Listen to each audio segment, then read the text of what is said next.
అందరికీ నమస్కారం. ఇప్పుడు మనం చెప్పుకోబోయే అంశము సంజ్ఞా పరివర్తనలో అతి ముఖ్యమైనటువంటి భాగము కారక్. మీకు చెప్పాను ఇదివరకు వీడియోస్లో వికారీ శబ్దాలు అనగా లింగపరంగా, వచనపరంగా, కారకపరంగా మారుతుంటాయని. సో లింగపరంగా మనం మారడం తెలుసుకున్నాము, వచనపరంగా మారడం తెలుసుకున్నాము. ఇప్పుడు మూడో అంశం ఏంటంటే కారక్. ఇది చాలా ఇంపార్టెంట్ అయినటువంటి టాపిక్. అసలు ఈ కారకం అంటే ఏమిటి? తెలుగులో విభక్తులు అంటాం, ఇంగ్లీష్లో కేస్ అంటాం. ఇంగ్లీష్లో case, subjective case, objective case, possessive case వినే ఉంటారు మీరు టెట్ ఎగ్జామ్కి వెళ్ళేటప్పుడు. అలాగే తెలుగులో అయితే విభక్తులు, డూమూలు ప్రథమ విభక్తి, నిన్ను నన్ను పూడ్చి గురించి ద్వితీయ విభక్తి, చేతం చేయని తృతీయ విభక్తి, ఇలా మనం నేర్చుకున్న విభక్తులు. విభక్తులు లేకుండా మనం ఎట్టి పరిస్థితుల్లో కూడా వాక్యాన్ని అర్థవంతంగా తయారు చేయలేము, ఖచ్చితంగా విభక్తి ఉంటుంది.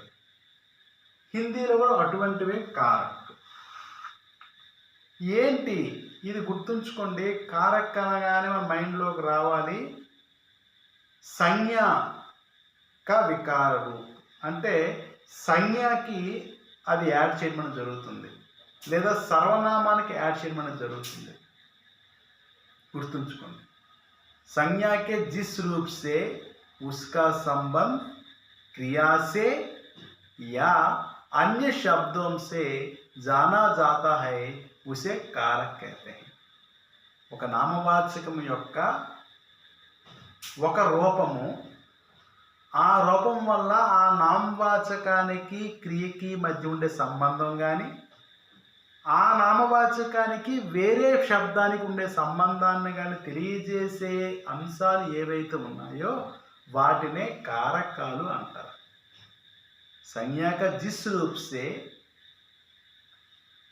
उसका संबंध वाक्य में क्रिया से या किसी अन्य शब्द से जाना जाता है उसे कारक कहते हैं. అంటే అది ఒక నామవాచకం యొక్క ఒక రూపాంతరము కారకం అనేది. అంటే ఎందుకు అక్కడ నామవాచకం యొక్క రూపాంతరం అని చెప్పామంటే, ఖచ్చితంగా కారక ప్రత్యయం అనేది నామవాచకం తర్వాత వస్తుంది. ఇక్కడ నామవాచకం అన్నానంటే గుర్తుంచుకుంటే సర్వనామం కూడా తీసుకోవాలి. ఎందుకంటే నామవాచకానికి బదులుగా వాడేదని సర్వనామం అంటారు. సో ప్రొనౌన్, సర్వనామం ఈజ్ నథింగ్ బట్ నౌన్. సర్వనామం నామవాచకం ఒకటే, కాకపోతే పదాలు వేరు. పేర్లను నామవాచకాలు అంటారు, పేరుకు బదులుగా వాడే పదాలు సర్వనామాలు అంటారు. అక్కడ రెండు మనం తీసుకోవాలి. ఎందుకంటే కారకాలు అనేవి నామవాచకం పక్కనే వాడతాము, అలాగే సర్వనామం పక్కనే వాడతాం. అయితే ఇక్కడ మనము ఈ కారకాలు అనేవి ఏం చేస్తాయి అంటే చాలా ఇంపార్టెంట్. జస్ట్ ఇంట్రడక్షన్ వీడియో, మీకు డీప్గా వెళ్ళను. జస్ట్ ఇంట్రడక్షన్ చెప్పేసి మీకు కొంత ప్రిఫేస్ అనేది ఇస్తాను. ఈ కారకం అనేది ఏంటి తెలియజేస్తుంది అంటే, ఆ శబ్దానికి మిగతా శబ్దాలకి లేదా ఆ శబ్దానికి క్రియలతో ఉండే సంబంధం తెలియజేస్తుంది తెలుసుకున్నాం. అయితే ఇక్కడ మనం ఏం చేస్తామంటే, ఇంతవరకు కూడా శబ్ద అనే పదమే వాడాం. శబ్द शब्द शब्द संपूर्ण अर्थ देने वाले वर्ण समूह को शब्द कहते हैं. लेकिन ये शब्द के बाद कोई ना कोई कारक लगे हो तो तब उसे क्या कहते हैं? पद कहते हैं. क्या कहते हैं? पद कहते हैं. అంటే శబ్దం పక్కన ఏదైనా కారక ప్రత్యయాన్ని కానీ మనం యాడ్ చేసినట్లయితే అప్పుడు దాన్ని ఏమంటాం చెప్పండి? పదము అంటాం. శబ్దం వేరు, పదము వేరు. పదం అంటే అర్థం ఏంటంటే శబ్దం ప్రక్కనే కారకాన్ని చేరిస్తే ఏర్పడినటువంటి ఒక క్రొత్త రూపాన్ని పదము అంటాం. అయితే ఈ కారకాల గురించి మనం ఎందుకు తెలుసుకోవాలి? కారకం అనేది చాలా ఇంపార్టెంట్. ఎందుకు అంటే చాలా ఇంపార్టెంట్ కారకం అనేది. ఎందుకంటే మనకి అవికారి శబ్దంలో సంబంధ బోధకాలను ఉంటాయి, మీరు వినే ఉంటారు. ఆ సంబంధ బోధకాల్లో కూడా ఈ కారకంలో మనం చెప్పుకునే ప్రత్యయాలనే మనం వాడుతూ ఉంటాం కొన్ని సందర్భాల్లో, కొంత రూపాంతరం చేసి. అందుకని ఏది కారక ఏది సంబంధ బోధక మనం కనిపెట్టలేం. ఇంగ్లీష్లో ప్రిపోజిషన్స్ అంటారు. ఇంగ్లీష్లో ఏమంటారు చెప్పండి, ప్రిపోజిషన్స్. అందుకని చెప్పేసి దీని గురించి సమగ్రమైనటువంటి అవగాహన అనేది ఉండి తీరాలి. అయితే మీకు ముందు నుంచి నేను ఒకటే చెప్తున్నాను, కారకం అనేది ఏం చెప్పాను, నామవాచకం యొక్క రూపాంతరము అంటే అర్థం ఏంటి చెప్పండి. ఖచ్చితంగా ఇది నామవాచకం తర్వాత వస్తుంది. ఇది ఫస్ట్ బేసిక్ కండిషన్. నామవాచకం తర్వాతే దీన్ని వాడతాం. అది వాడడం వల్ల ఆ పదానికి క్రియతో కానీ లేదా అదే వాక్యంలో ఉండే వేరే పదాలతో కానీ సంబంధం మనకి తెలియజేస్తుంది. ఇది చాలా ఇంపార్టెంట్ లాజిక్. అటువంటి వాటిని కారకాలు అంటారు. అది గుర్తుంచుకోవాలి. అయితే ఈ కారకాలు అనేసరికల్లా మనము కారక్ ప్రత్యయ అనే పదాన్ని వాడతాం. చూశారు కదండి. అందుకే ఇప్పుడే చెప్పాను ఎందుకు ప్రత్యయం వాడాము. నామ ప్రత్యయం అంటే తర్వాత వచ్చేది. ఉపసర్గ అంటే ఒక పదానికి ముందు వచ్చేదని ఉపసర్గ అంటాము, ఒక పదానికి తర్వాత వచ్చేదని ప్రత్యయం అంటాము. అందుకే కారకం అనేది ఎప్పుడు కూడా ఎక్కడ వస్తుందని చెప్పాను. అందుకే దీన్ని ప్రత్యయం అన్నాము. Why we call them this is ప్రత్యయ్ సఫిక్స్ అన్నాం. ఎందుకన్నామంటే ఒక శబ్దం తర్వాత వస్తుంది. ప్రత్యేకించి ఏ శబ్దం తర్వాత వస్తుంది చెప్పండి, నామవాచకం తర్వాత లేదా సర్వనామం తర్వాత వస్తాయి కాబట్టి వాటిని కారక ప్రత్యయ అన్నారు. ఆ కారకాలు అనేవి ఎన్ని ఉన్నాయంటే హిందీలో ముఖ్యంగా 8 ఉన్నాయి. ఎన్ని ఉన్నాయండి? 8. ఆ 8 రకాల కారకాలు కూడా మనకు ఆ పేర్లు కూడా మనకు తెలుసు. 1 కర్తాకారక్, 2 కర్మకారక్, 3 కర్ణకారక్, 4 సంప్రదానకారక్, 5 అధికరణకారక్, 6 సంబంధకారక్,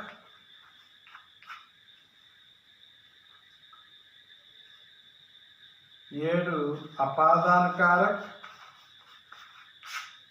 8 సంబోధనకారక్. నేను ఆల్టర్నేషన్ రాయకపోవచ్చు కానీ మీకు 8 ఉన్నాయని చెప్తున్నాను. జస్ట్ ఇక్కడ ఒక్కటే మారింది, అది మీకు చెప్పినప్పుడు డీటెయిల్గా చెప్పేస్తాం. ఏంటండి? కర్తాకారక్, కర్మకారక్, కర్ణకారక్, సంప్రదానకారక్, దాని తర్వాత వచ్చేది అపాదానకారక్, సంబంధకారక్, అధికరణకారక్, సంబోధనకారక్. అది ఆర్డర్. నేను జస్ట్ కొంచెం తేడాగా రాశా అంతే, ఇంకేం లేదు.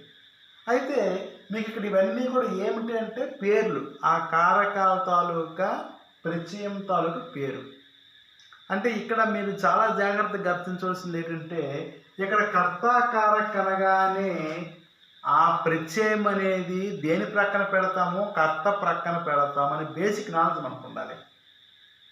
కర్త అంటే పని చేసేవాడు. సో అక్కడ ఉండే సబ్జెక్ట్ ప్రక్కన వచ్చినటువంటి దాన్ని కర్తాకారక్ అంటాం. కర్మకారక్ అంటే కర్మ ప్రక్కన వస్తుంది. కర్మ అంటే వాక్యంలో కర్త కర్మ క్రియ ఉంటాయని చెప్పుకున్నాం. సో కర్మ అనేది కూడా ఒక నామవాచకమే, గుర్తుంచుకోండి. ఆ నామవాచకం పక్కనే వస్తుంది. ఇవన్నీ నేను ఏం చెప్పాను, బేసిక్గా ఏం చెప్పాను, కారక్ అంటే దేని ప్రక్కన వస్తుందని చెప్పాను, నామవాచకం ప్రక్కన వస్తాయని చెప్పాను, లేదా సర్వనామం ప్రక్కన వస్తాయని చెప్పాను. అందుకే ఇవన్నీ కూడా ఏమవుతాయి చెప్పండి, నామవాచకాలు అవుతాయి. వాటి ప్రక్కనే వచ్చేవన్నమాట ఇవి. నెక్స్ట్ కర్మకారక్ అంటే కర్మ అంటే పని యొక్క ఫలితాన్ని పొందిందని ఏమంటాం చెప్పండి, కర్మ అంటాం. సో ఆ కర్మ అనేది కూడా ఒక నామవాచకమే, ఆ నామవాచకం ప్రక్కన వస్తుంది. మరి కర్మ అంటే అర్థం ఏంటి చెప్పండి, కర్మ అంటే ఉపకరణము, పనిముట్టు, అది కూడా నామవాచకమే. సో ఆ నామవాచకం పక్కన వస్తుంది. మరి సంప్రదానం, సంప్రదానం అంటే అర్థం ఏంటి చెప్పండి, ఎవరో ఒకరి గురించి చేయడం, ఎవరో ఒకరి కోసం చేయడం. ఆ ఎవరో ఒకరి అనేది కూడా ఒక నామవాచకమే, అందుకని దాని ప్రక్కన వస్తుంది. అలాగే అధికరణకారక్, అధికరణం అర్థం చెప్పడం ఆధారభూతం. ఒక వస్తువుకి ఇంకొక వస్తువు ఆధారభూతం అవుతుంది. ఒక ఏరియాకి ఇంకొక అవసరం, ఒక వస్తువుకి ఇంకోటి ఏదైనా ఆధారభూతం అవుతుంది. ఆ వస్తువు అది వస్తువే. అటువంటి ఆధారభూతమైనటువంటి వస్తువులు అంటే వస్తువులు నామవాచకాలు, అది కూడా నామవాచకమే. మరి సంబంధం అంటే మీకు తెలుసు కదా, మీకు ఒక వ్యక్తికి ఇంకో వ్యక్తికి సంబంధం తెలుపుతాయి, అది కూడా నామవాచకాలే. అలాగే అపాదాన్, అపాదాన్ అంటే 2 వస్తువులు వేరైపోవడం. అలాగే హోనా, అవి కూడా 2 వస్తువులు, అవి నామవాచకాలే. మరి సంబోధన అంటే పుకారణ, పిలవడం. ఎవరిని పిలుస్తాము, నామవాచకాన్ని అంటే వ్యక్తినే పిలుస్తాం. అందుకని చెప్పేసి ఈ ఏమన్నామంటే సంజ్ఞాక రూపాంతరం అంటారు. ఎందుకు సంజ్ఞాక రూపాంతరం అంటారంటే నామవాచకంకి ఇవి యాడ్ చేయడం వల్ల దాని యొక్క స్ట్రక్చర్ అనేది మారుతూ ఉంటుంది. ఇందాక మనం నిన్న చెప్పుకున్నటువంటి వచన వీడియోలో కూడా మనం చెప్పుకున్నాం. ఏకవచనాలు అయితే ఒకలాగా ఉంటాయి, బహువచనాలు ఒకలాగా ఉంటాయి. ప్రత్యయాలు చేరిస్తే ఒకలాగా ఉంటాయి, ప్రత్యయాలు చేర్చకపోతే ఒకలాగా ఉంటాయి. ఆ ప్రత్యయాలే ఇవి కారక ప్రత్యయాలు. ఇవి నేను ఇప్పుడు చెప్పేదంటే కేవలం కారక ప్రత్యయాల తలకు పేర్లు. బేసిక్గా మీకు రెండు పాయింట్స్ చెప్తున్నాను. ఏంటి చెప్పండి? కారకము అనేది ఏంటంటే నామవాచకం యొక్క ఒక రూపాంతరము. అంటే ఖచ్చితంగా దాని ముందు పదము నామవాచకం అవ్వాలి, నామవాచకం తర్వాత ఇది రావాలి. ఇది రెండవ పాయింట్. మూడవ పాయింట్ ఏంటని చెప్పాను, ఆ కారకాన్ని చేర్చడం వల్ల ఆ పదానికి ఆ వాక్యంలో ఉండే క్రియతో కానీ లేదా ఇతర పదాలతో కానీ సంబంధం అనేది మనకి తెలియవస్తుంది. సో అలాగే చెప్పే వాటినే మనం ఏమంటామంటే కారకాలు అంటారు. ఏమంటారండి? కారకాలు అంటారు. అందుకని చెప్పేసి ఈ కారక్ సంబంధించినటువంటి నాలెడ్జ్ అనేది మనం చాలా జాగ్రత్తగా కూలంకుషంగా తెలుసుకోవాలి. అయితే ఇక్కడ మనం ఏం చేస్తామంటే మనం ఇప్పుడు చెప్పుకున్నాం కదండి, ఇక్కడ ఆర్డర్లో మీకు రాసిస్తాను. कारक युक्त शब्द को क्या कहते हैं? पद कहते हैं. कारक युक्त शब्द को क्या कहते हैं? पद कहते हैं. कारक युक्त शब्द को पद कहते हैं. ఇప్పుడు మొట్టమొదటిది కర్తాకారక్.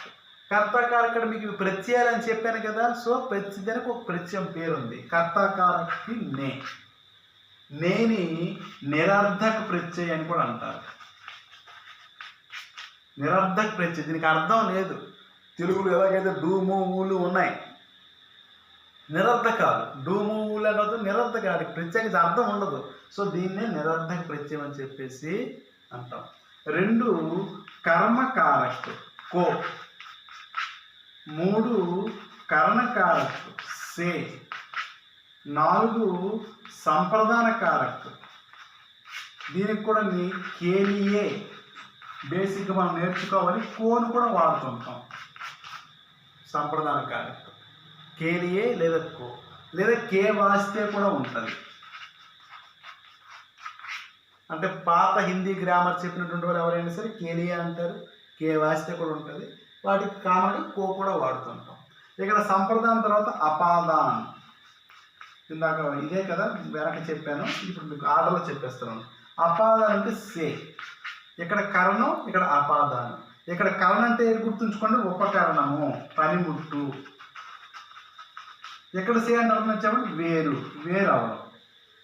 ఒక వస్తువు ఇంకో వస్తువు వేరే అయిపోవడం. పేడ్ సే గిరా. పక్షి పేడ్ సే గిరా. పక్షి నామవాచకమే, పేడు నామవాచకమే, గిరా పడింది. సో ఆ సే అనేది ఏమేమి చెప్పండి? పక్షికి ఆ క్రియకి ఆ నామవాచకం ఉండే సంబంధాన్ని మనకు మొత్తం తెలియజేసింది కాబట్టి ఇక్కడ సే. లేకపోతే పక్షి పేడు గిరా అంటే ఏమైనా అర్థమైందంటే పేడిసే పక్షి గిర అంటే అర్థమైంది. అది మనిషి పేడు పక్షి గిర అంటే మనకు అర్థం కాదు. ఎందుకంటే అక్కడ సంబంధం మనకు తెలియట్లేదు. ఆ సంబంధాన్ని తెలియజేసేదే మనకేమవుతుంది అంటే కారకం అవుతుంది. అందుకు దట్ ఈస్ వెరీ ఇంపార్టెంట్. కడి దో శబ్దం కో జోడనే వారి కడి కో క్యా कहते हैं? కారక్ कहते हैं. అది చాలా ఇంపార్టెంట్. అపాదానం అంటే వేరైపోవడం. ఇక్కడ సేకి, ఇక్కడ సేకి. ఓకే. ఇక్కడ సంప్రదాయం ఇక్కడ కో అని చెప్పాను. ఇక్కడ కో అంటే అర్థం ఏంటంటే నీ. ఇక్కడ కో అంటే అర్థం ఏంటంటే కొరకు. నీ అని ఇక్కడ వచ్చేసరికి ఏమవుతుంది చెప్పండి? కొరకు. నెక్స్ట్ అపాదానం తర్వాత సంబంధం. సంబంధం అంటే మీకు తెలుసు కదా, మీకు ఇవి చాలా బాగా వాడుతూ ఉంటాం మనం. కా కే కి. కా కే కి. తెలుగులో యొక్క అంటారు. షష్ఠి తత్పురుష సమాసంలో వస్తుంది మనకి యొక్క. ఇంగ్లీష్లో పొసెసివ్ కేస్ అంటాము. ఎఫాస్ట్ఫీ ఎస్ పెడతాం కదండి, ఇదే ఎఫాస్ట్ఫీ ఎస్ పెడతాం కదా, దాన్నే సంబంధ కారకం అని చెప్పేసి అంటారు. ఇక అధికరణ కారకం. అధికరణ కారకం మీకు అందరికీ చెప్పాను. ఒక వస్తువుకి ఇంకొక వస్తువు ఆధారభూతం అవుతుంది. ఆ సందర్భంలో వాడే ప్రత్యయాన్ని ఏమంటామంటే అధికరణ కారకం అంటాము. మే పర్. लास्ट वन వచ్చేసి संबोधन. संबोधन माने क्या है? पुकारना, बुलाना, పిలవడం. హే, అరే, ఒరే ఇవన్నీ ఉన్నాయి కదండి. వాటిని ఏమంటామంటే సంబోధన కారక్ అని చెప్పేసి అంటాం. సో कारक అంటే మనం బేసిక్గా ఏం నేర్చుకున్నామంటే कारक అంటే कारक उस संज्ञा का रूपांतर है जिस संज्ञा से क्रिया की संबंध या अन्य शब्दों से संबंध हमें जाना जाता है, उसे क्या कहते हैं? कारक कहते हैं. ఆ శబ్దము ఆ కారకము పెట్టడం వల్ల ఆ పదం ప్రక్కన ఆ కారకాన్ని పెట్టడం వల్ల ఆ పదానికి క్రియతో ఉండే సంబంధము లేదా ఆ పదానికి వేరే పదాలతో ఉండే సంబంధం మనకి తిరిగి వస్తుంది. దాన్ని కారకం అంటాం. అయితే మామూలుగా శబ్దం అంటే अक्षराल समुदाय शब्द मानता हूँ, संपूर्ण अर्थ देने वाले अक्षर समुदाय को शब्द कहते हैं. लेकिन जब उस शब्द के बाद प्रत्येक रूप में कारक लगे तो उसे क्या कहते हैं? पद कहते हैं. ఎప్పుడైతే శబ్దానికి కారక ప్రత్యయాన్ని చేర్చామో అప్పుడు ఏమవుతుంది చెప్పండి? ఆ శబ్దం యొక్క రూపాంతరం అనేది the structure of the word is పద్, దాన్ని పదము అంటాం. అప్పుడు అయితే ఆ పదాలు అనేవి మనకి ఈ 8 రకాలైనటువంటి కారక ప్రత్యయాలు చేర్చడం వల్ల మనం జాయిన్ అవుతాయి. ఈ కారకాలు అంటే మీకు ఆల్రెడీ చెప్పాను, కారకం అనగానే మనకు ఆటోమేటిక్గా యుగ్మ శబ్దలాగా ప్రత్యయం అని వచ్చేస్తుంది, కారక ప్రత్యయము. ఎందుకంటే ప్రత్యయాల రూపం ఉంటాయి. ప్రత్యయం అంటే అర్థమైతే చెప్పండి? తరువాత ఉండేది, ముందు ఉండేది అని ఉపసర్గ అంటాము, తరువాత ఉండేది ప్రత్యయం అంటాము. అంటే ఇవి ఎప్పుడు ఎక్కడ ఉంటాయి చెప్పండి? మనం ఏ శబ్దాన్ని అయితే హైలైట్ చేస్తామో కర్తను హైలైట్ చేస్తే కర్త ప్రక్కన ఉంటాయి, కర్మను హైలైట్ చేస్తే కర్మ ప్రక్కన ఉంటాయి, ఉపకరణాన్ని హైలైట్ చేస్తే ఉపకరణం పక్కన ఉంటాయి. రామ్నే రావణ్కో బాన్ సే మారా ఒక వాక్యం తీసుకోండి. రామ్నే రామ్ కర్త కాబట్టి నే పెట్టాం, రావణ్ కర్మ కాబట్టి కో పెట్టాం, బాన్ ఉపకరణం కాబట్టి సే పెట్టాం. రామ్నే రావణ్కో బాన్ సే మారా అంటే అర్థం ఏంటంటే అక్కడ నే పెట్టాము కర్తకారకు, కర్మకారకు కో పెట్టాము, సే కరణకారకు కూడా పెట్టాం. సో ఈ విధంగా మనం ఏం చేస్తామంటే ఖచ్చితంగా ప్రత్యయాలు అంటే ఆ నామవాచకం ప్రక్కనే ఉంటాయి, అది గుర్తుంచుకోండి. ఈ మెయిన్ కాన్సెప్ట్ మనకు అర్థమైనట్లయితే మనం కారక మీద కొంత అవగాహన మనము సంపాదించగలం. అయితే రేపటి నుంచి డీటెయిల్డ్గా ప్రతి కారకము కూడా మీకు 2-3 క్లాసుల్లో మనకి మొత్తం 7-8 కారకాల గురించి కూడా మీకు క్లియర్ ఇన్ఫర్మేషన్ అనేది ఇవ్వడం జరుగుతుంది. ఇది కేవలం కారకం తాలూకా ఇంట్రడక్షన్ మాత్రమే. కారకం అంటే ఏమిటి, కారకంతో ఉన్నటువంటి శబ్దాన్ని ఏమంటారు, కారకాలు ఎన్ని రకాలుగా ఉన్నాయి, వాటికి ఉండే ప్రత్యయాలు ఏమిటనేది మీకు చెప్పడం అనేది జరిగింది. ఇది అందరూ కూడా గమనించండి. అయితే ఇప్పుడు దీనికి కర్తాకారకు, కర్మకారకు, కరణకారకు వాటి ఎక్స్ప్లెనేషన్ అనేది నెక్స్ట్ మనము ఒక కమింగ్ క్లాస్లో మనం చెప్పుకోవడం అనేది జరుగుతుంది. అందరికీ అర్థమైంది అనుకుంటాను. Thank you, one and all.